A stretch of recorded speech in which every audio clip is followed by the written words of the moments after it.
বাসে উঠে কেউ আমাদের কোনোই মারবে, কেউ তাদের যৌনাঙ্গ ঠেকাবে। বাসন মাজা আমার মনে হয় খুব থেরাপিউটিক। আমি প্রচুর বাসন মাজতে ভালোবাসি। ওর এরকম অনেক হ্যাবিটস আছে যেটা আমি হয়তো সহ্যই করতে পারি না, কিন্তু ভালোবাসি বলে কিছুটা সময় হয়তো অ্যাডজাস্ট করার চেষ্টা করবো। সহজে বোঝা যায় যে কোনটা ক্রিটিসিজম আর কোনটা ট্রোলিং।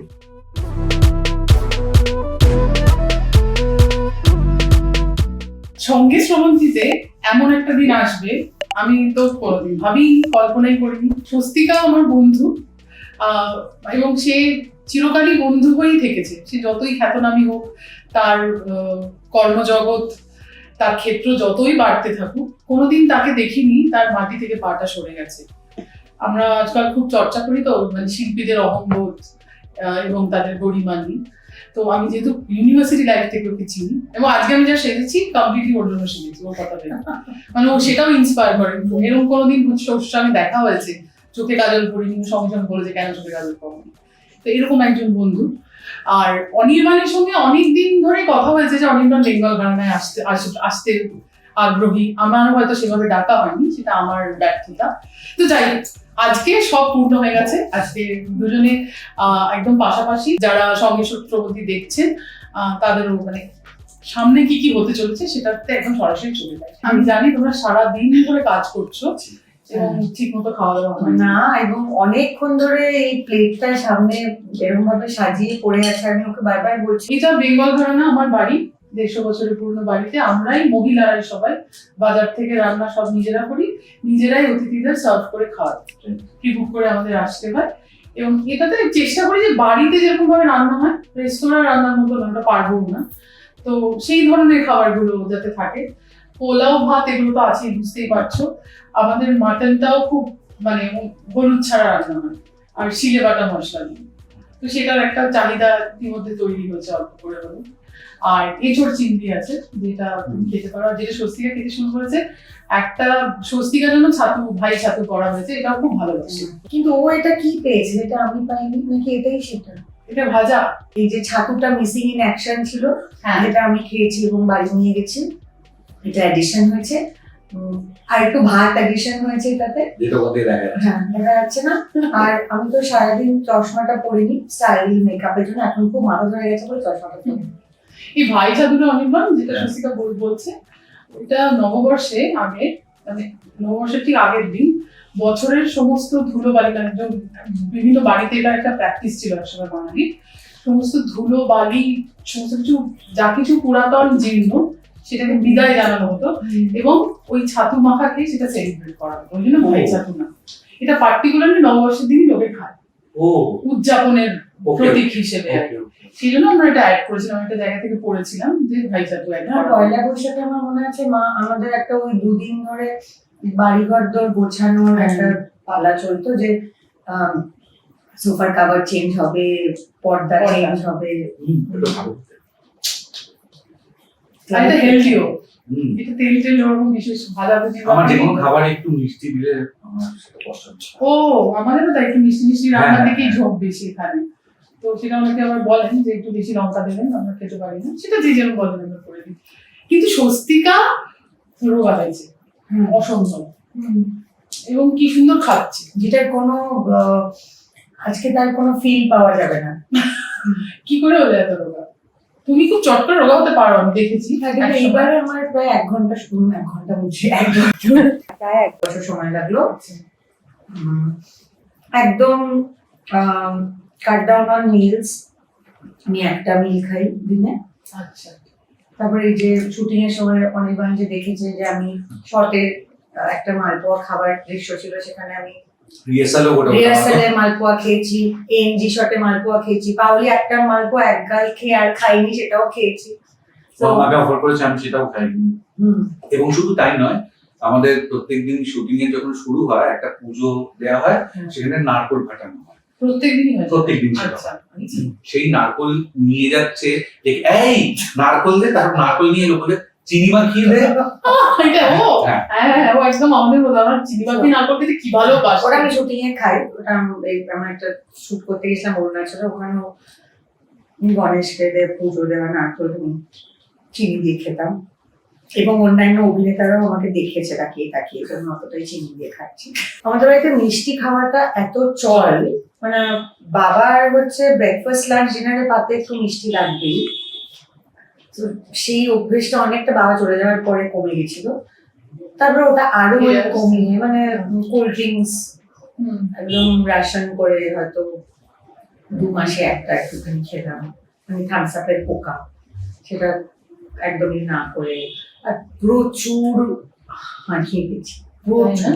মানে সকালে উঠে হাঁটতে যেতে? জাস্ট সাবিত্রীকে নিয়ে বেরোতাম। হ্যাঁ, বম্বেতে যেহেতু আগের বছর অনেকটা সময় বম্বেতে ছিলাম, তো সাবিত্রীকে নিয়ে বেরোতাম। আর ও বেরোনো মানে মিনিমাম 1.5 ঘন্টা একটা খুব ফাস্ট ওয়াকিং। তো ওই সকালে, দুপুরে, বিকেলে, রাত্রে, মানে যখনই বেরিয়েছি দিনে তখনই 2 বার হাঁটাটা 3 বার তো হবে। definitely। তো তারপরে কলকাতায় সেটা খুব একটা করতাম না, এতই বিরক্ত ছিলাম অনেক কিছু নিয়ে। তো মনে হলো যে না, লেট মি, মানে even before this incident happen, হ্যাঁ সে তো হ্যাঁ, সো যথেষ্ট মনে সজাগ। হলো যে না, কিছু একটা করে I have to keep my mind off things. Walking is the best. It is therapeutic. সেটাও খুব ইম্পর্টেন্ট আজকের দিনে দাঁড়িয়ে। বাসন মাজা আমার মনে হয় খুব থেরাপিউটিক। আমি প্রচুর বাসন মাজতে ভালোবাসি। আমি বন্ধু বান্ধবদের বাড়িতে গিয়েও বাসন মাজি, আমি তো দিয়ে দে, আমি মেজে দিচ্ছি। তো বাসন মাজা আর হাঁটা। আচ্ছা, অনিতা বলছিল ভাত নিতে পারবে না, তুমি বলছি আমি না বেড়ে না দেবো। না প্লিজ, কেন? আমি দিই না। না না, কেন? আমার তো অন স্ক্রিন তো আমি ভালো বউ হতে পারিনি, আমি এখন একটু হওয়ার চেষ্টা করছি। কেন অনস্ক্রিন অনির্বাণ ভালো বউ হতে পারবি? দেখো সেটা তো, এটা তো ছবি আসছে, সেই সেটা তো, সেটা নিরিখে কথা হবে। এবার সেটা তো স্ক্রিপ্ট যেরকম বলে দেবে। স্ক্রিপ্ট যদি ওকে ভালো বউ বানাতো তাহলে ভালো বউ বলতে তুমি কি বোঝো অনির্বাণ, এমনি জেনারেলি একজন ব্যক্তি হিসেবে? ভালো বউ বা বর প্রাইমারিলি হতে গেলে ভালো বউ হতে হয়, যেটা বেশিরভাগ সময় আমরা ফেল করে যাই, because we try to fit in the text book equation or description of husband and wife. সেইটাতে আমাদের এত কনসেন্ট্রেশন বা সমাজের প্রেশার যাই বলো সেটা হয়ে থাকে দুদিকে, মানে মহিলার ক্ষেত্র এবং পুরুষের ক্ষেত্র। সেটা করতে গিয়ে আমাদের মধ্যে যে সহজ ইকুয়েশন, ইভেন যারা ধরো অনেকদিন পরিচিত হয়ে তারপরে বিয়ে করে, তারাও হয়তো খুব ভালো বন্ধু ছিল, কিন্তু যবে থেকে হাজবেন্ড ওয়াইফ হয়েছে আনফরচুনেটলি অনেকেই সেই বন্ধুত্বটা চলে যায়। কিন্তু এটাও দেখেছি, মানে খুবই দেখেছি। তো এই বন্ধুত্বটা চলে যাওয়ার কারণ তোমার কি মনে হয়? সমাজে নাকি কিছু স্ট্রাকচার্ড ওয়েতে ভাবা নিজেদের? হ্যাঁ, সমাজে দিক প্রাইমারিলি, কারণ সমাজ তোমাকে বন্ধু আর বন্ধু হতে গেলে দুজনের মধ্যে যে সহজ সম্পর্ক থাকা দরকার, সেইটা না অনেক কিছুই, যে এই মুহূর্তে তুমি ওই এখন তো আমরা হাজবেন্ড ওয়াইফ, হ্যাঁ, তো হাজবেন্ডের একটা রোল আছে কতগুলো, যেগুলোতে টিক মার্ক করতে হবে, ওয়াইফের কতগুলো আছে যেগুলোতে টিক মার্ক করতে হবে। সেটাতে তুমি না চাইলেও তোমাকে বাধ্য করবে সমাজ, সংসার, যে সেগুলোতে, এবার সেগুলো করতে গিয়ে ডিস্টেন্স বেড়ে যায়। মনে হয় যে আরেকজন যে সে তো আগের মতো নেই, দুজনেই মনে হচ্ছে সে তো আগের মতো নেই, পাল্টে গেছে সব। কুশিকা, তোমার কি মনে হয় ভালো বউ ভালো বর এগুলো কি? আমার এই বিষয়ে খুব কম, কি বলে, এক্সপিরিয়েন্স কম। আমার আমার মনে হয় যেটা ও বললো সেটাই, কারণ আমি আমাদের মানে বন্ধু বান্ধবদের সার্কেলেও দেখেছি যে 7 বছর 8 বছর ধরে তারা একসঙ্গে ছিল, প্রেম করেছে কলেজের সময় থেকে। মনে হতো যে যাই হয়ে যাক না কেন এরা তো একসঙ্গেই থাকবে। তারপরে বিয়েটা হলো, তারপরে সব গন্ডগোল হয়ে গেল। হ্যাঁ। এবং গন্ডগোলটা থেকে বিচ্ছেদটা খুব তাড়াতাড়ি হয়, সেটা কিন্তু 8 বছর ধরে হচ্ছে না, ওটা খুব স্পিড আপ হয়ে যায় প্রসেসটা। তো সহ্যই করতে পারছে না একে অপরকে যারা, মানে 8 বছর ধরে তাদেরকে দেখে মনে হতো তারা একজন, তারপরে একসাথে তলায় থাকতে গেলে আমার যেটা মানে ব্যক্তিগত স্তরে আমার মনে হয় যে কোনো মানুষের সঙ্গে এক ছাদের তলায় থাকাটা খুব জরুরি বোঝার জন্য যে এরা একসঙ্গে থাকতে পারবে কি পারবে না। মানে আগে যদি থেকে নেয়, সেটা অনেকে বলে না। মানে কারণ হচ্ছে কতগুলো জিনিস আছে যেগুলো কখনো প্রকাশই পায় না যতক্ষণ না একসাথে থাকছে। কত রকম অভ্যেস আছে মানুষের, কত রকম হ্যাবিটস আছে, যে ধরো হয়তো ওকে আমার এত ভালো লাগে, মানে বাইরে থেকে ধরো আমরা কফি খেতে যাচ্ছি বা লাঞ্চ করতে যাচ্ছি, ডিনার করতে যাচ্ছি, কোনোটাই আমরা করতে যাইনি, বাট মেবি করতে যেতে পারি। এখন হয়নি কোনো না। কিন্তু খুব বন্ধু সুলভ মনে হয় দুজন। হ্যাঁ, অনেক সেটা অনেক ঠিক। হ্যাঁ। আর মেধা রুচি এগুলো তো একটা কানেক্ট করে। ডেট নিতে হবে না, ওকে ফোন করে যাবে।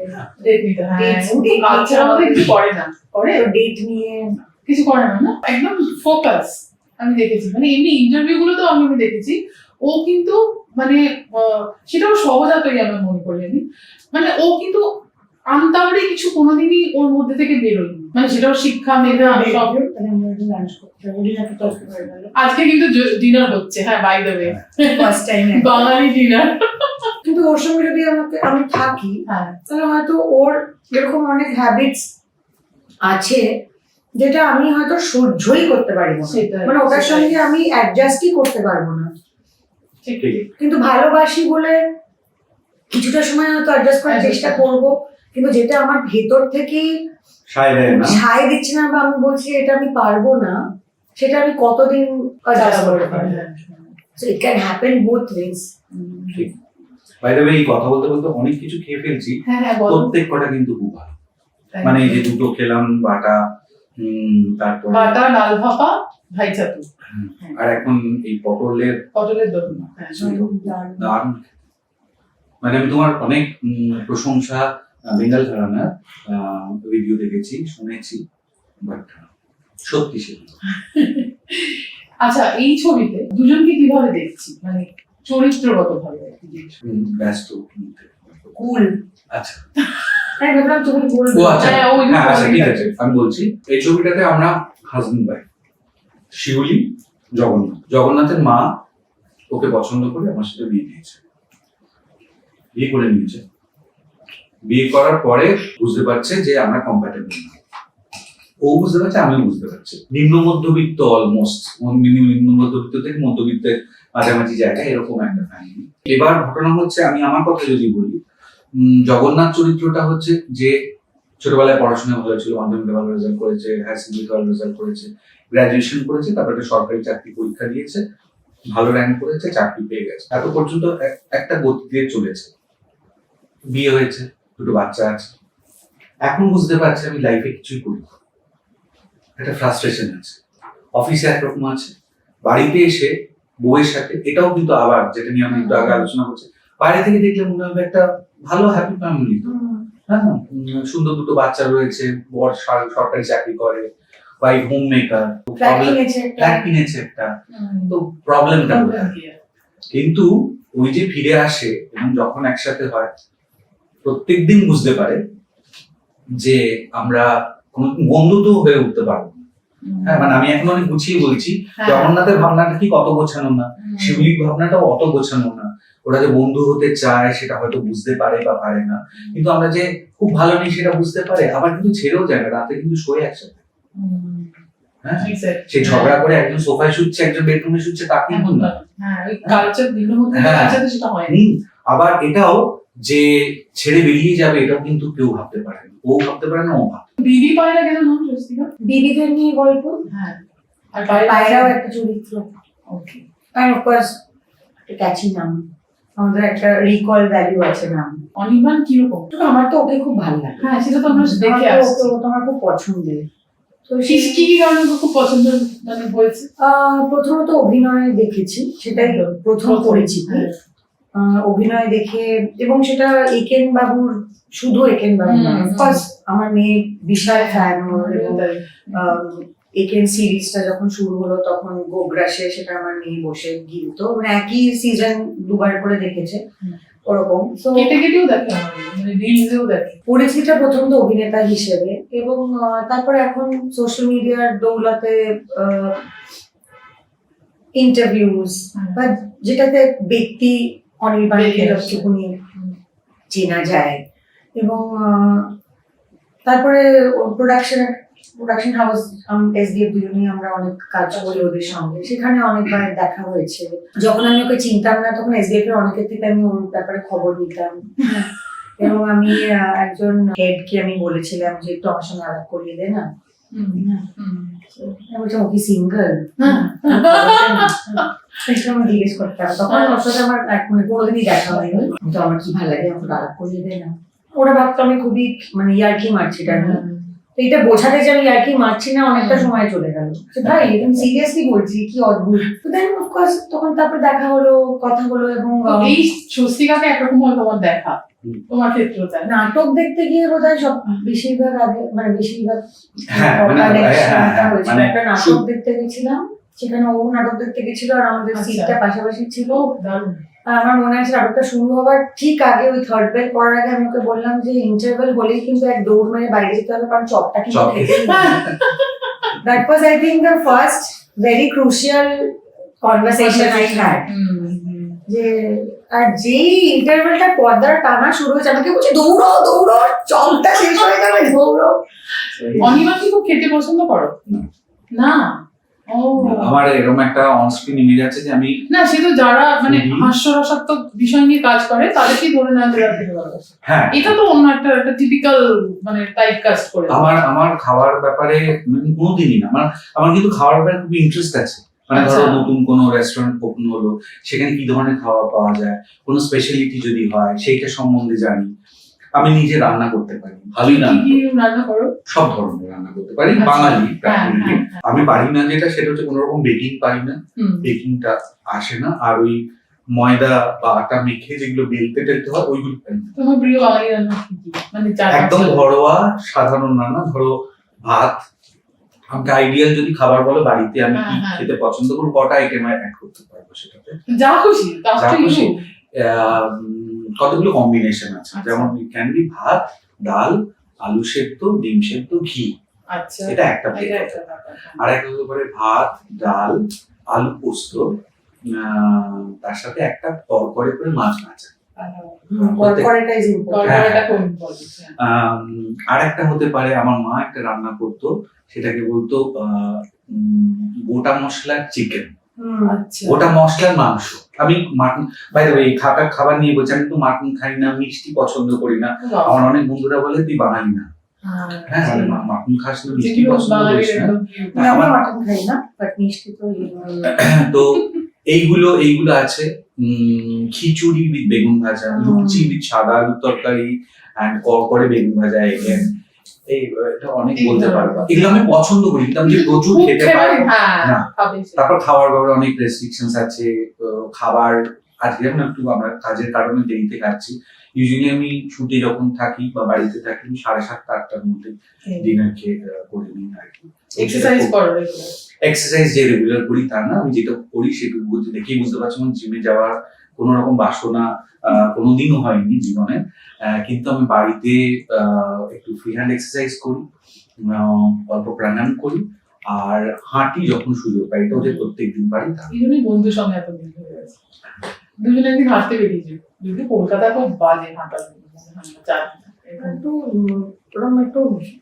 রাস্তা বের করতে হবে, শর্টকাট গলি গলি। হ্যাঁ, যেখানে হয়ে জানতে পারা যাবে। এই হারামজাদি নিয়ে তোমাদের খুব ট্রোল করা হয়েছিল একসঙ্গে। এই শব্দটা নিয়ে মানুষের নানা রকম কনস্ট্রাকশন আছে, তুমি এটাকে কিভাবে নিয়েছো? সেটা তো আসবোই, তোমাকে আগে জিজ্ঞেস করছি। প্রথমে আমরা যখন এই সিরিজটা করেছিলাম তখন একটা নাম ছিল হারামজাদি ভাবতে, পরে সেটা চেঞ্জ করা হয়, কালীপদ করা হয়। সেটা চ্যানেলের ডিসিশন। আমি এটাকে একটা মজার কথা বলি, এটা যখন আমার কাছে প্রথম এসেছিল সফট কপিতে, তখন হারামজাদি ভাবতে লেখা, হারামজাদি ভাবতেটা উপরে ফাইলটা সেট করা ছিল উইথ HBD। আমি বলছিলাম হ্যাপি বার্থডে। তারপরে আমি বুঝলাম যে ওটার নাম হচ্ছে হারামজাদি ভাবতে। পরে ওটা চ্যানেল চেয়েছে যে কালীপদ করা হতে। এটা যখন ওই ওয়ার্ডটা ইউজ হলো গানের মধ্যে, তখন অনেকে অনেক রকম বলেছে। এবার অনেকে অনেক রকম বলেছে না, আমার কাছে একদম ম্যাটার করে না। মানে আমি কোন রকম ভাবে সোশ্যাল মিডিয়ায় কি বলা হচ্ছে, তা কোন দিকে তার ইনক্লিনেশন, সেই অনুযায়ী আমি আমার মত বা ধারণাকে চেঞ্জ করবো। আমি এটাতে একদমই বিশ্বাসী। সব খবরই সমাজ মাধ্যমে আসছে এবং প্রচুর ফেক নিউজ। এবং আমি এটাও সমালোচনা না, এটা যখন বলছি, আমার পাশের বাড়িতে যিনি থাকেন একজন মহিলা, বৌদি বলি তাকে, তিনি আমি দেখলাম যে হঠাৎ একদিন লিখলেন যে টলিপাড়ায় শুটিং বন্ধ। মানে তার, আমি ঘুম থেকে উঠেছিলাম দেরিতে, শুটিং কি কারণে আমি খবরটা তার মাধ্যমে পেলাম। হ্যাঁ, তো তিনি তার কাজ করছেন, সেটা নিয়ে কোনো সমস্যা নেই। কিন্তু এইটা খুব হতাশাজনক একজন দীর্ঘদিনের সাংবাদিকতা করা মানুষের কাছে, যে সমাজ মাধ্যম কিন্তু এখন সাংবাদিকতা পেশাটাকে খেয়ে নিয়েছে। তো তুমি বলছো ট্রোলিংটা তোমার কিছু গায়ে লাগে না? না, আমি ওটাকে খুব একটা পাত্তা দিই না। ক্রিটিসিজমের জন্য আমার কাছে জায়গা আছে, কিন্তু ট্রোলিং এর জন্য জায়গা নেই। এবং এটা কিন্তু খুব সহজে বোঝা যায় যে কোনটা ক্রিটিসিজম আর কোনটা ট্রোলিং। তো ওইটা নিয়ে ফালতু ভেবে আমার সময় এবং এনার্জি নষ্ট হচ্ছে।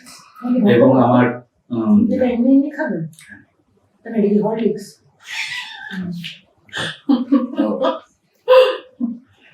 আমার যাদবপুরের একজন বন্ধু, সে সাদা শাড়ি লাল পাড় পরে কোন একটা অনুষ্ঠানে যাচ্ছিল।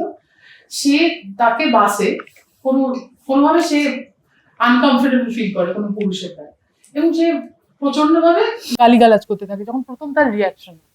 এবার এইটাতে বাসে যারা ছিলেন এবং বাস কন্ডাক্টর সহ সবাই মানে খুব চমকে উঠেছিলেন ওই ঘটনাটায় না, যেটা করা উচিত ছিল।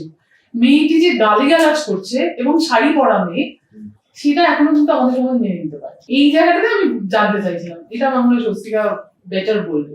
মানে তো ওইটা নর্মালাইজ হয়ে গেছে না, যে বাসে উঠে কেউ আমাদের কোনোই মারবে, কেউ তাদের যৌনাঙ্গ ঠেকাবে, সবসময় তো হয় না। এগুলো বলে বলে না আমরা এই বিষয়গুলো নিয়ে এত এত কনভারসেশন হয়েছে যে এগুলো খুব নর্মালাইজ হয়ে গেছে যে এরকমটা হতেই পারে। মানে এটা এমন কিছু একটা ইস্যু না। কিন্তু একটা প্রথম কথা একটা মেয়ে গালাগাল দিচ্ছে, তারপর একটা মেয়ে সাদা লাল পাড় শাড়ি, যেটা is very holy and pious symbol, সেটা পরে এসে গালাগাল দিচ্ছে। এই মেয়েটি যদি একটা জিন্স আর টপ পরে হাতে সিগারেট নিয়ে গালাগালি দিত তাহলে অসুবিধা হতো না মানতে। এটার কোনো পরিবর্তন বোধহয় আশা করা যায় না, না? তুমি আশা করতেই পারো, বাট সেটা খুব একটা হবে বলে আমি আমার মানে যেদিকে যাচ্ছে পুরো বিষয়টা আমার মনে হয় না। ওখানেও কিন্তু ওই প্রোটোটাইপে ফিট করার একটা ব্যাপার আছে। তুমি কিভাবে দেখে মানে একটা মেয়ে গালাগাল দিচ্ছে মানে সে কেন গালাগাল দিচ্ছে সেটা ইম্পর্টেন্ট নয়, সেটা জরুরি নয়। সে তার রিয়াকশনটা জরুরি। সে কেন রিয়াক্ট করছে that is absolutely not important. এবার সেই যে গালাগাল দিচ্ছে তার মানে তাকে একরকম জামা কাপড় পরতে হবে, তাকে বোঝাতে হবে যে সে উচ্ছৃঙ্খল মানেও কিন্তু তোমাকে ওরা কিন্তু একটা জামা কাপড়, একরকম চুল কাটা, হ্যাঁ একরকম মেকআপ, ওটাতে তোমাকে ঠেলে দেবে কিন্তু ওই বক্সটাতে। না, আমি বলছি যে এইটার কতটা সুদূর প্রসারী, যে এটা কিন্তু শুধু মেল এগেইনস্ট ফিমেল না, এটা কিন্তু ফিমেল। আমি একটা খুব সোজা এক্সাম্পল দিচ্ছি, এই ছবিটার কথা। শিউলি যে আটকে পড়েছে, যে তার নিজের কোনো স্বাধীনতা নেই, সেটা থেকে বেরোবার প্রতীক হিসেবে সে কিন্তু বেছে নিল আমি বাড়ি গিয়ে মদ খাবো। এটা একটা প্রথম স্বাধীনতার কথা বলা যায়। হ্যাঁ, এইটা কিন্তু মানে ওই প্রোটোটাইপ এগেইনস্ট, মানে ওই প্রোটোটাইপের ভেতরে ফিট করার একটা চেষ্টা। আমি বাইরে গিয়ে মদ খাবো, সিগারেট খাবো, খেলে এটাও কিন্তু সমাজ ঢুকিয়ে দিয়েছে। এবং এটারও একটা ঘটনা আছে একটি জায়গায়, এবং যে মহিলারা এটা করে তারা ভালো নয় না।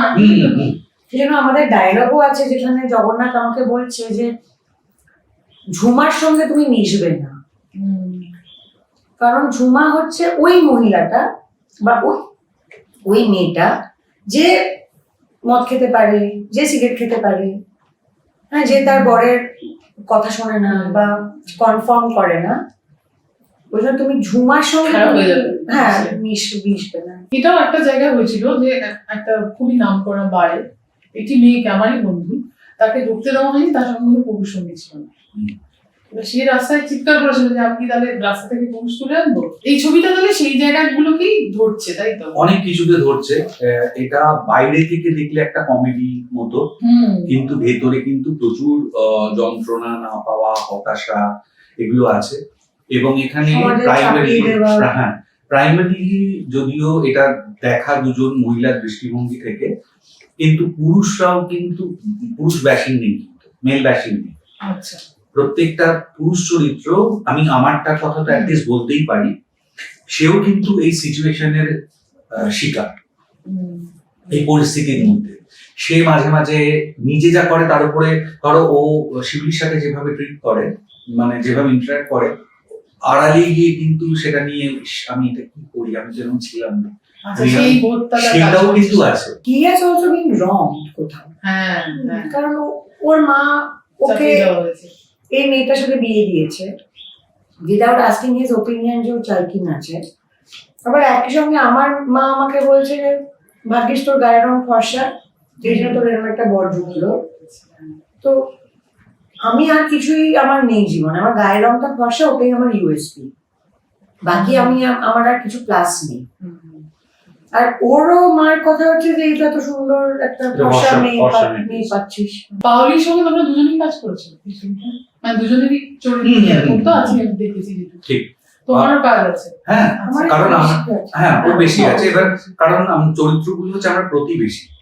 ও আচ্ছা। হ্যাঁ, মানে সবাই একই কোয়ার্টার্সে থাকি, উপর তলায় নিচের তলায়। অন্য যে চরিত্র আছে তারা হয়তো পাশের কোয়ার্টারে থাকে, আচ্ছা, আচ্ছা, আচ্ছা। মানে প্রাইমারি ওই জায়গাটাকে নিয়ে। আর পাবলির সাথে আমি আগেও কাজ করেছি, হ্যাঁ। প্রতিমের একটা ছবি লাভ আজকাল পরশু, আচ্ছা। ওখানে কাজ করেছি। তোমাকে যদি জিজ্ঞেস করি অনির্বাণ, পাউলির ক্রাফটটা কিরকম আর স্বস্তিকার ক্রাফটটা কিরকম অভিনয়ের ক্ষেত্রে, তুমি কিভাবে বলবে? দুজনের অ্যাপ্রোচ করাটা আলাদা ক্যারেক্টারে, দুজনই ফোকাসড ওরা। অবভিয়াসলি ও অনেক বেশি ওই সিচুয়েশনে তখন আমার ক্যারেক্টার কিভাবে বিহেভ করবে, হ্যাঁ আমি কি করব, খানিকটা ও ওটাকে একটু কি বলবো, একটু নরম জায়গাতে রেখে দেয়, স্কোপ রাখে যে কিভাবে বিহেভ করব ডিপেন্ডিং অন দ্য সিচুয়েশন। মানে একটু বেশি স্পন্টেনিটির উপর ও জোর দেয়।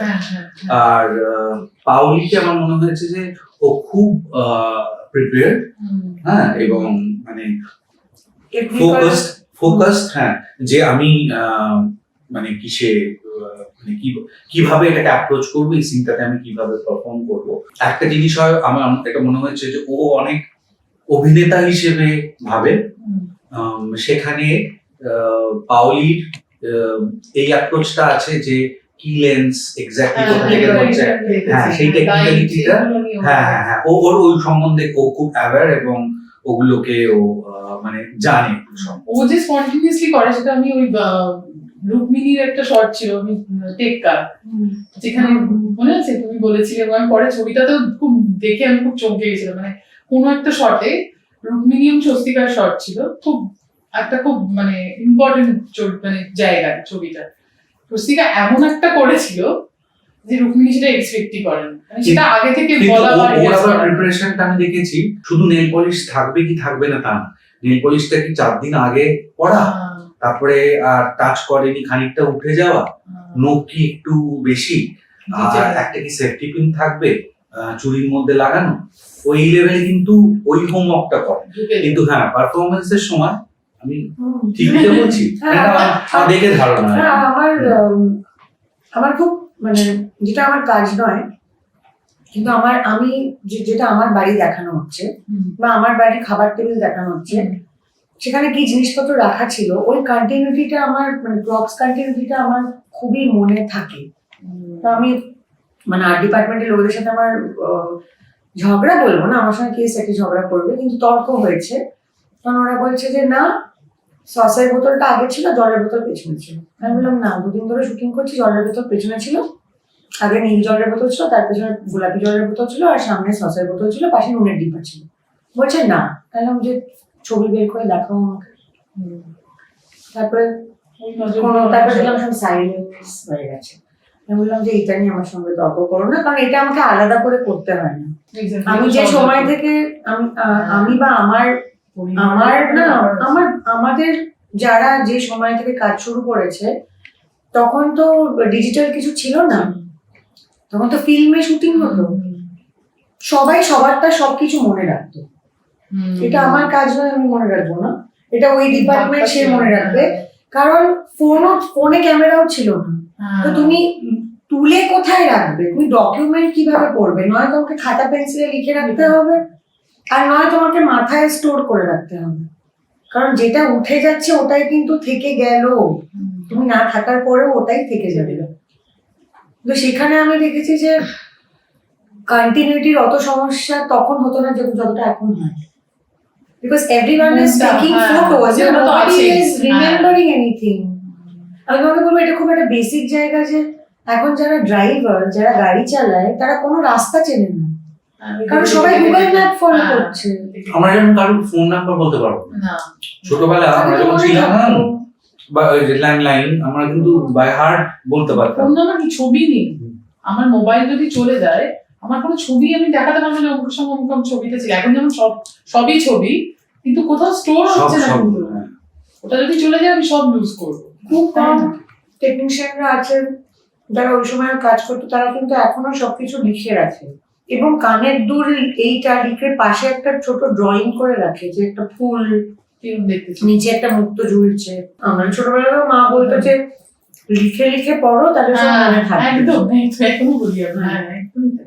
Unless you write, হ্যাঁ, আমার তো একদম ওই ফোনে নোটস নেওয়া, আইপ্যাড, আমি সবসময় বলি যে আমাকে হার্ড কপি স্ক্রিপ্ট পাঠাবে, সেখানে আমি আমার নোটসটা নেবো, তাহলে আমার মনে থাকবে যে এই সিনটা আমি এটা করবো ভেবেছিলাম। ওই ল্যাপটপে দেখে নিলাম, আমি তো জাস্ট পারবোই না। পাউলিয়া সুচিকে ঝগড়া করতে দেখেছো?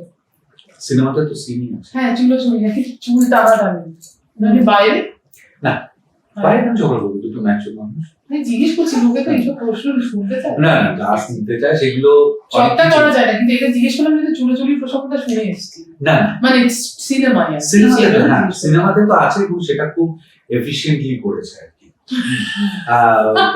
খালি বলতো খুব মারপিট করেছে সিনেমায়। হ্যাঁ, আমি এই জন্য না, সারা সিনেমা জুড়ে না দৃশ্যে। হ্যাঁ, এবং অনির্বাণ কিন্তু খুব পলিটিক্যালি কারেক্ট।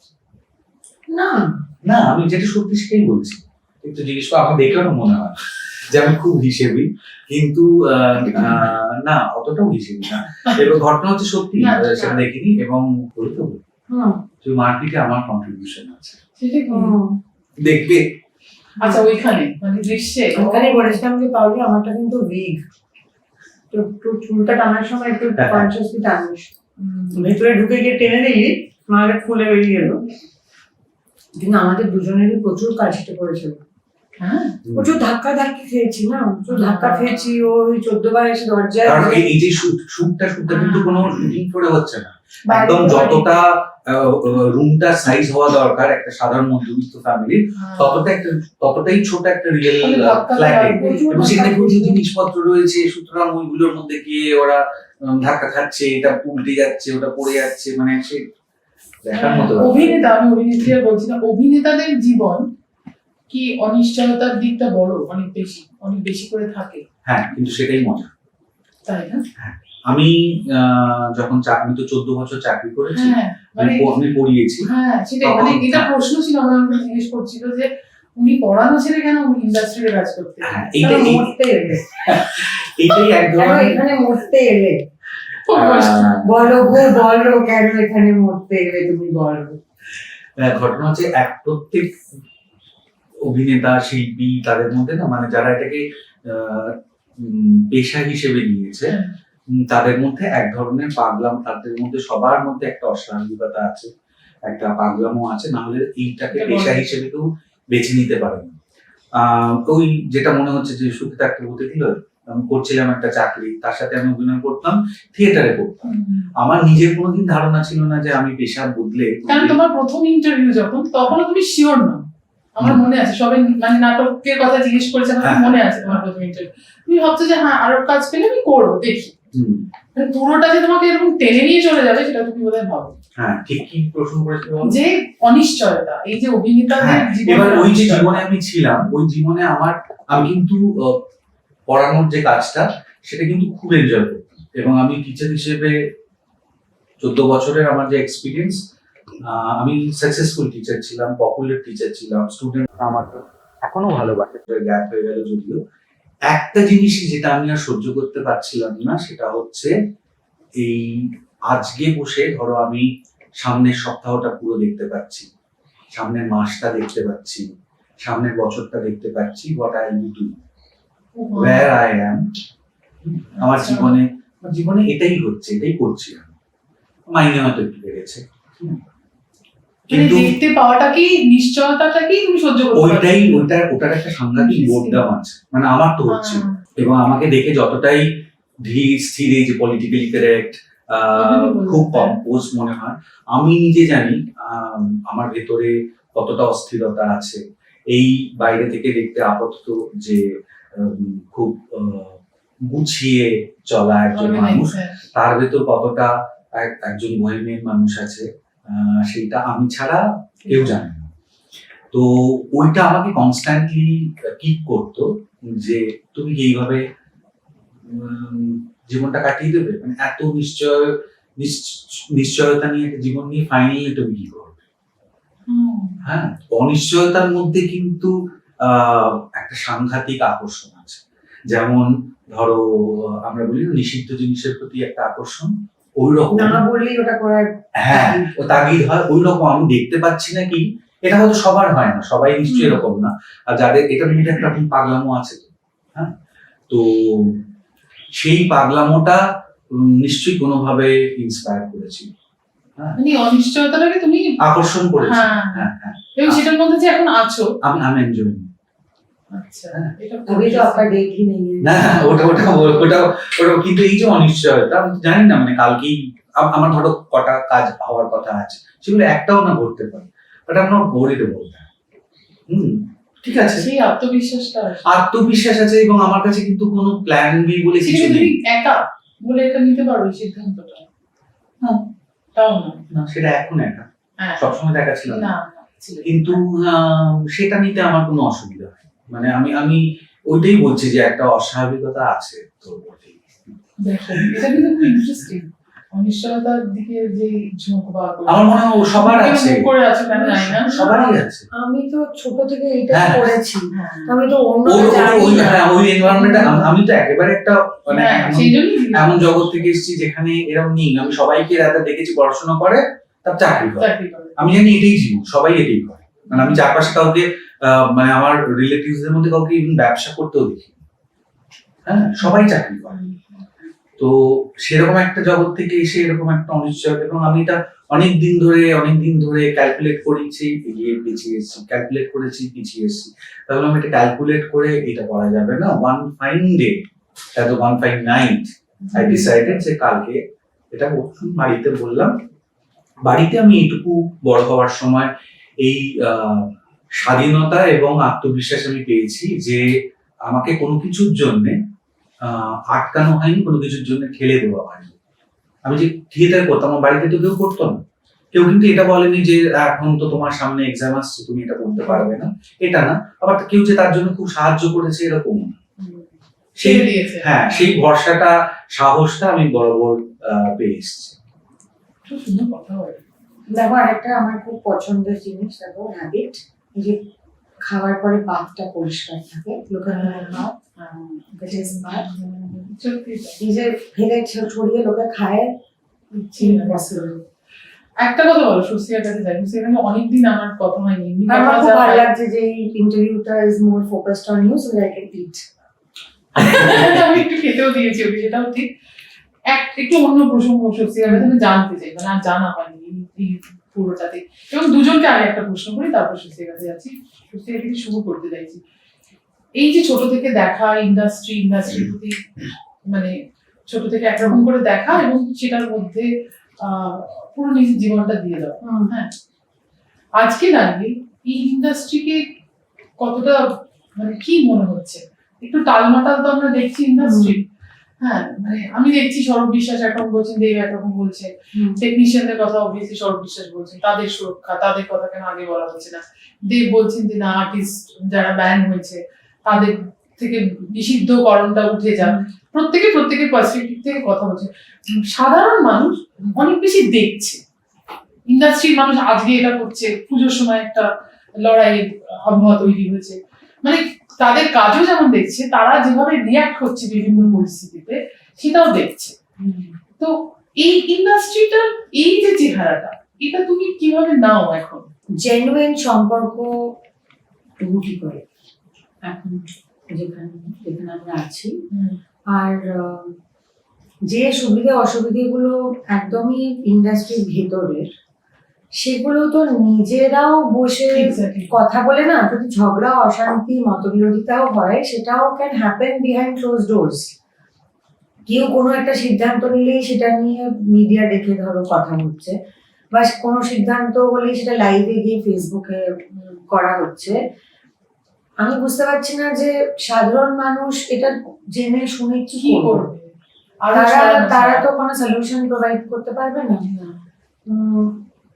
একদম দেয়ালে পিঠ থেকে গেলে তখন অফকোর্স তোমাকে সোশ্যাল মিডিয়ায় জানাতে হবে, তাতে সেটা নিয়ে কথা হয় বা একটা মানুষ বোঝে যে এটা একটা সিরিয়াস ইস্যু। কিন্তু প্রত্যেকটা জিনিস নিয়ে প্রত্যেকটা কলহ, প্রত্যেকটা ঝামেলা, প্রত্যেকটা কনভারসেশন, আজকে কি কথা হয়েছে, কালকে কি কথা হয়েছে, সকাল 10টায় কি কথা হলো, সন্ধ্যা 6টায় কি কথা হলো, everything is getting displayed on a public platform. ব্যক্তিগতভাবে আমার মনে হয় যে এই যে এত আনওয়ান্টেড ইনফরমেশন মানুষের কাছে পৌঁছচ্ছে এবং তারা তো প্রতিনিয়ত দেখছে যে এই ইন্ডাস্ট্রি কারোর সাথে কারোর আসলে কোনো সক্ষতা নেই, কোনো তাদের এই ক্যামেরাডেরি শব্দ যেটা লেখে সবাই, কিন্তু সবাই সবার আগেন্স্টে কথা বলছে, সবাই সবার কাজ না চললে খুশি, সবাই সবার বিরোধিতা করছে। It's not only happening between দুটো গ্রুপ, ব্যক্তিগত স্তরেও হচ্ছে। এ ওর ছবি এখন চালাতে দেবে না, ও তার রিলিজের ডেট পিছিয়ে দিচ্ছে, মানে কিছু না কিছু একটা চলছে। আমার মনে হয় এতে দর্শকরাও না খুব বিতশ্রদ্ধ হয়ে পড়ছে, কারণ তাদের আমাদের কাজ তারা দেখতে আসবে। তারা যদি সারাক্ষণ দেখে যে আমরা নিজেরাই খেউখি করে মরে যাচ্ছি বা আমাদেরকে একসঙ্গে আনার জন্য কাউকে অ্যাকচুয়ালি মরে যেতে হচ্ছে, তো তাদের কি ধারণা হবে? কোথাও গিয়ে ব্যক্তিগত ধারণাটা তো দর্শককে ইনফ্লুয়েন্স করে। মানে আমি ধরো ব্যক্তিগত স্তরে বলিউড থেকে এখন যারা ধরো পলিটিক্সে জয়েন করেছে, ধরো ব্যক্তিগত স্তরে তাদের স্ট্যান্ড আমি মানতে নারাজ, বা তারা পলিটিক্যাল অ্যাফিলিয়েশনের পরে তারা যে ধরনের কথা বলছে বা তারা যা যা বক্তব্য রাখছে সেটা আমি একদমই বিরোধিতা করি। আমি তো তাদের ছবি গিয়ে দেখতে পাচ্ছি না, যদিও তারা আমার খুবই প্রিয় অভিনেতা অভিনেত্রী, বাট তাদের ব্যক্তিগত মতামত বা তারা যা বলছে, তাদের জাস্ট ভেরি আনকাইন্ড কমেন্টস, বা এই যে একটা তোমার কমিউনাল জিনিসপত্র নিয়ে তাদের বক্তব্য আমাকে এতটা ডিস্টেন্স করে দিচ্ছে from that artist hmm I really love, যে আমি কিন্তু আর নিরপেক্ষভাবে তার কাজটা গিয়ে দেখতে পাচ্ছি না, আমার দেখতে ইচ্ছেই করছে না। সো এই পুরো জিনিসটা তো মানুষকে এফেক্ট করছে। তুমি যে কোনো একটা কিছু কমেন্ট সেকশন তুমি করে দেখো, ইট ইজ জাস্ট অ্যাবাউট যে এরা তো নিজেরাই লাঠি করে যাচ্ছে সারাক্ষণ ধরে। তো তারা একটা ছবি, আমরা যে বলি যে আমরা একসঙ্গে একটা কাজ করেছি, আমরা খুব কষ্ট করে একটা ছবি বানিয়েছি, লোকের মনে হবে যে তোরা কষ্ট কর, তোরা মর, তোদের ব্যাপার তোরা দেখ, কারণ সারাক্ষণ তোরা লাঠি করছিস। তো ধরো ইম্পাতে কেউ মিটিং করতে যাচ্ছে, মিনিটস অফ দ্য মিটিংটা আমি লোককে যাদেরকে জানাচ্ছি, তো মিডিয়া সেটা কভার করে সাধারণ মানুষ জানছে। সাধারণ মানুষ না বোঝে ইম্পা, না বোঝে ফেডারেশন, সাধারণ মানুষের কাছে এইসব নিয়মের কোনো মাথা মুন্ডু নেই। তারা একটা সিনেমার পোস্টার দেখবে, ডিসাইড করবে আমি সিনেমাটা দেখবো কি দেখবো না, একটা ট্রেলার দেখবে, ডিসাইড করবে আমরা যাবো কি যাবো না। তাদের এইটুকুই কাজ। তারা কি করবে? এত মানে আমাদের এই নিয়মাবলী, এই হ্যানা ত্যানা, এগুলো মানে আমাকে যদি এখন কেউ একটা কর্পোরেটের ল সম্বন্ধে রোজ যদি ধরো আমার ফিডে আসে, দুটো কোম্পানির মধ্যে অশান্তি হচ্ছে, কর্পোরেট ল আদান প্রদান হচ্ছে, আমি কি করবো জানি? খায় না মাথায় দেয়, আমি তো জানি না। তো মনে হবে ধুর ভাই এদের প্রোডাক্টটা ইউজ করবো না, এত বিরক্ত করে মারছে এরা সারাক্ষণ ফিডে আসছে। তো এটা তো আমার মানে সমস্ত কিছু মানুষের সামনে তুলে ধরা, যেটা একদমই আমাদের নিজস্ব ব্যক্তিগত, সেটা একদম পার্সোনাল লেভেলও। মানে আমি এটার খুবই মানে প্রাইভেসি রক্ষা করা, সেটা আমার, এবং আমি বিশ্বাস করি তোমারও। মানে আমার দায়িত্ব তোমার প্রাইভেসিও রক্ষা করা, তোমার প্রাইভেসিও রক্ষা করা। হ্যাঁ, এই মিউচুয়াল রেসপেক্টের জায়গাটা একদম নষ্ট হয়ে গেছে। কত তোমাকে উন্মুক্ত করে দেখাতে পারবো, আমি নিজেকে দেখাতে পারবো। এই ধরো একটা সিম্পল এই যে ছবির কথা, একটা ছবি কালেকশন কত, আপনি বলুন আপনার ছবি কালেকশন কত? এই যে এটা চলে, এটা বাইরের লোকেরা কালেকশনটা দেখে তাদের আইডিয়ার ছবিটা ভালো লাগবে অথবা ভালো লাগবে না, ভালো লাগলে তারা দেখবে আর চারটে লোককে বলবে। অ্যাকচুয়ালি কালেকশনটা অ্যামাউন্টটা কত সেটা তো দর্শকদের কোনো দরকার নেই, মানে ভালো লাগা বা খারাপ লাগে সেই নিয়ে যে দুটো দলের মধ্যে ওপেনলি ঝগড়া না, চলে, এটা বোঝা গেছে এই যে আরোপিত হয় এই যে ধরো সেটা এবার বোঝা লিখে গেছে। দিচ্ছে। যত এগুলো নিয়ে আলোচনা হবে তত এগুলোর মধ্যে বেরিয়ে আসে। হ্যাঁ মানে আমাকে জিততে হবে এটা, হ্যাঁ, আমাকে এটা জিততে হবে, ব্যাটল হয়ে যাবে এবং তখন তাতে অনেক মধ্যে জল হবে, এই হবে। না না, এগুলোর পাবলিক কোনো দরকার ফোরামে ছিল না। যদি 10 জন পরিচালক বা 10টা প্রযোজকের তুমি যদি লিখে দাও যে এর কালেকশন হ্যাঁ ধরো 15 কোটি, এর কালেকশন 5,000, একদম এটাই তো লিখতে হবে। এবার যার সম্বন্ধে তুমি 5,000 লিখছো সে তখন রেড়ে করে উঠে বলবে যে এটা তো ভুল তথ্য। এবার সে যখন ঠিক তথ্যটা বার করবে সে এবার কাউন্টার সেটা সোশ্যাল মিডিয়ায় দেবে কি এগুলো ইমিডিয়েটলি। একদম আনটোল্ড ফর, হ্যাঁ, কিন্তু there is- এগুলো এইদিকে চলে সবকিছুর মধ্যে এত যুদ্ধ মারামারি, হ্যাঁ এগুলো এত চলে এসেছে যেগুলো অ্যাকচুয়ালি তো ক্ষতি করছে না। তুমি যত একদমই। তুমি ধরো তোমার পরিবারের কথা ভাবো, তোমার পরিবারের ভেতরে যা যা আছে সেই নিয়ে তুমি যত বাইরে ওপেন করতে থাকবে সেই ক্ষতিটা তো তোমার হবে। এবার এটাকে যদি আমরা একটা ফ্রেটার্নিটি হিসেবে ভাবি, একদম। আমাদের প্রত্যেকের দায়িত্ব যে কোন ইনফরমেশনটা আমি সার্ভ করব, দেবো সবাইকে, কোনটা দেবো না, জরুরি কোনটা তোমার জন্য, তাই না? আমার বাড়িতে এক্স্যাক্টলি আজকে আমি ডাল আলু ভাজা দিয়ে খেয়েছি না পটল ভাজা দিয়ে খেয়েছি, তাতে তোমার কি, তোমার যায় আসে কিছু না তো? তাহলে সেটা নিয়ে আলোচনা করে কি না? এইটা এখন আসলে শুধু এন্টারটেনমেন্ট না, প্রত্যেকটা জায়গায় তুমি বলো জীবন ধারাটা এরকম হয়ে গেছে যে সবকিছু আমাকে দেখাতে হবে, হ্যাঁ সবকিছু আমাকে লোকে হসপিটালে স্যালাইন দিয়ে কখন সুবিধা আছে, আমি হসপিটালে এক্স্যাক্টলি এই যে সোশ্যাল মিডিয়া থেকে ভ্যালিডেশন পাওয়া, এইটা একটা সাংঘাতিক, এইটা একটা ফাঁদ আর কি।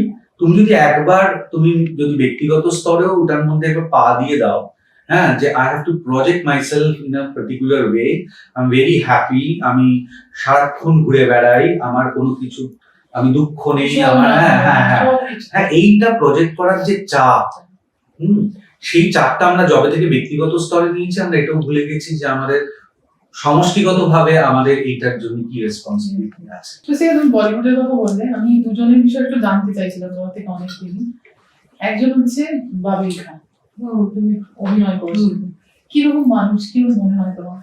ওর তো প্রথম ছবি ছিল ওটা, প্রথম ছবি সঙ্গে একটা নার্ভাসনেস আসে, একটা ভালো করে করতে পারবো কি পারবো না। আর ও I think he was still trying to cope with his father's loss. এবং ওর বাবার ছেলে বলে ও যে ওকেও যে অভিনয় ও দক্ষ সেটা দেখাবারও একটা প্রেশার ছিল। আমি তো এখন যাদের সাথেই কাজ করি, যারা প্রথমবার আমার সঙ্গে কাজ করছে, আমার তো তাদেরকে মনে হয় তারা অসামান্য ভালো অভিনয় করছে, কারণ আই ওয়াজ সো ব্যাড। আমার প্রথম কাজটা তো আমাদের চোখে 2 মিনিটও বসে মনে হচ্ছে দেখতে পারবো না, এতই খারাপ। এখন অনেক প্রিপেয়ার্ড হয়ে আসছে। আরেকজন হচ্ছে, আমি মনে হয় আমার তৃপ্তি দিন, যথেষ্ট ভালো একজন অভিনেত্রী, কিন্তু তাকেও মানে বলিউড হ্যাজ হ্যাপেন্ড, কিন্তু ওই বলিউডটা একটা এমন লোভনীয় জায়গা না, ওটাকে না বলতে পারাটা খুব ডিফিকাল্ট। হয়তো না বললে হয়তো তারপর তুমি সারা বছর আর কিছু করলেই না কিছু। তো একটা কাজ হিট করলে আর এইভাবে হিট করলে সেই কাজটার জন্য তো আরো 5টা কাজ আসে, আর অতটা বড় স্কেলের কাজ আসে। কলকাতায় তো তেমনটা হয় না, একটা হিট কাজ আসা মানে বা একটা ছবি হিট হওয়া মানে তুমি পরপর 15টা ছবি পাবে, সেটা তো নয়। কিন্তু সেটা ন্যাশনাল লেভেলে সেটা হয়। If you have one big hit commercially, that can give you more work, but তারপরে তুমি সেগুলো তুমি কি করে ফ্লারিশ করো সেটা তোমার ট্যালেন্ট, তোমার skill, but opportunities will come your way. খুবই সুন্দর মেয়ে, আমার খুবই প্রিয়। We had a great time and ওই বন্ডিংটা খুব স্ট্রং। মানিকে আজকে পেলাম না, আমি মানি বললাম কথাটা, ওর নাম ওর তো আসার কথা ছিল, তারপরে আমি একটু প্ল্যানটা চেঞ্জ করলাম বিকজ আমাদের ও তো তোমাকে অনেক কিছু পরামর্শ দেয়, মানে যেভাবে তোমরা দুজনে একসঙ্গে বড় হয়েছো আমি দেখেছি। ওর এই ইন্ডাস্ট্রি নিয়ে মানে ও কি চায় যে মা বম্বে থেকে কাজ করুক না কলকাতাতে? ও চায় ওর মা ওর ওখানে গিয়ে থাকুক। ও চায় ওর মা সারা জীবনের ভিসা নিয়ে ইউকেতে চলে যাক। এখন তো একা থাকে না, পার্টনার আছে। ও কি বিয়ে করবে? নিশ্চয়ই করবে। আচ্ছা, বিয়ের প্রতি মানে এখন শুনি নতুন জেনারেশন না ওরকম ওরকম ঠিক নয়, ছেলেটিও ঠিক ওরকম নয়। আচ্ছা So of course they want to have a family, they want to have kids. আচ্ছা তাতে কি টাইমলাইন সেটা নিয়ে আলোচনা হয়, কারণ ও পিএইচডি করবে, যার জন্য একটা সময় দিতে হবে। বাকি ওর একদম কোনো মাথা ব্যথা নেই। ওই মাঝে মাঝে কয়েকটা খুবই উঠতি পোর্টালরা তারা ওর আর ড্যানের ছবি Instagram থেকে তুলে প্রচুর বাংলায় লেখে, বাংলাটা পড়তে পারে না ঠিক করে, প্রচুর লিখে টিখে নিউজ বার করে না আজকাল। কেউ একজন ভয়েস ওভারে পুরো ইতিহাস বলে যাচ্ছে যে ইতিহাস হলো পুরোই ভুল। ওর বন্ধু বান্ধবরা ইন্ডিয়াতে যারা আছে তারা হয়তো ওকে পাঠায় অনেক সময়, তো ও আবার ওগুলো আমাদের গ্রুপ ফ্যামিলি গ্রুপে পাঠিয়ে আমাকে বলে translate and tell me what are they talking about. আমি ওটা পড়ি তখন বলে বলি ওকে তো কত অল্প বয়সেই মানে মানে ও মানে পার্টি নয় না, কিন্তু ওকে তোমার মার মতো তুমি কেন দেখতে নাও, মানে হাইট ওটাই ছিল যে স্বস্তিকার মেয়ে লন্ডনে গিয়ে প্রেম করছেন, এটাই ওদের সার মর্ম ছিল। আর কিছু করছে না, পড়াশোনা করেনি, নিজের পায়ে দাঁড়ায়নি, চাকরি করছে না, খালি প্রেম করছে, ওটাই হচ্ছে হাইলাইট।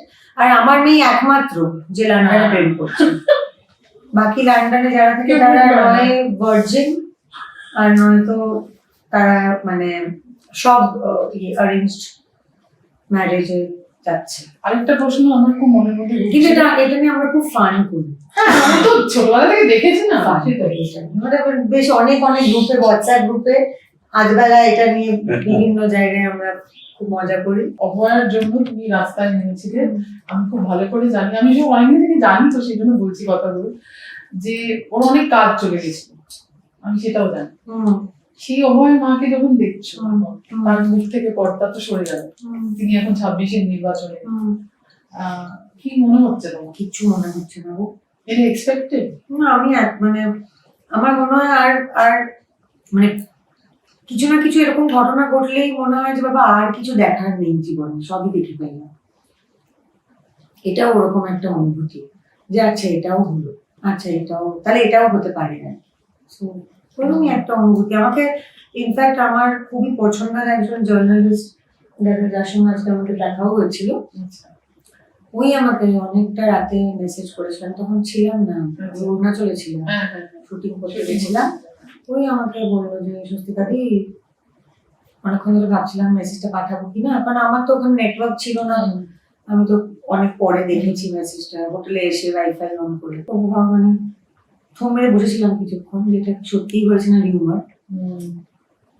যেরকম রাহুলের খবরটা যখন প্রথম আসে আমি ভেবেছিলাম ওটা রিউমার, কারণ মাঝে সে অনিল চ্যাটার্জির মুখবার্ষিকীতে ওর ছবি ব্যবহার করে, আমি ভেবেছি ওরকম কিছু, মানে আমি অ্যাকচুয়ালি নিউজটা আমি পড়িও মানে দেখিও নেই, যে ধর আবার একটা কিছু ফালতু কিছু একটা এসছে, ওরকম সব খেয়ে নিয়েছি।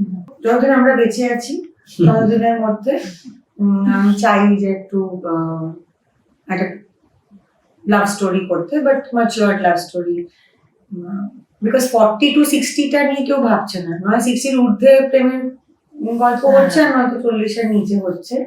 40 to 60টাকে মানুষ ঠিক পাত্তা দিচ্ছে না ওই বয়সটা।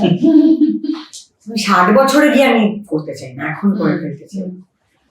তো ওটাই এখন ওটা ম্যানিফেস্ট করতে হবে, কারণ একমাত্র ওর ক্ষেত্রে আমি দেখছি আমার ম্যানিফেস্টেশন গুলো কাজে দিচ্ছে, মানে আর খুব তাড়াতাড়ি কাজে দিচ্ছে, যাই ম্যানিফেস্ট করছি ফাটাফাট হয়ে যাচ্ছে। অনির্বাণে কিন্তু 8টা বাজলে সুইচ অফ হতে শুরু করে দেয় আস্তে আস্তে, এখন কটা বাজে? সেই কারণে আমি খুবই ভাগ্যবান যে হ্যাঁ না এখন অনেকক্ষণ সুইচ অফ হয়ে গেছে। রাত্রি 9টা হলে আমি আর শুট করতে পারতাম না, আমার কমপ্লেন হচ্ছে, আমি বসে বসে ঘুমিয়ে পড়তাম আর কি সেটের মধ্যে।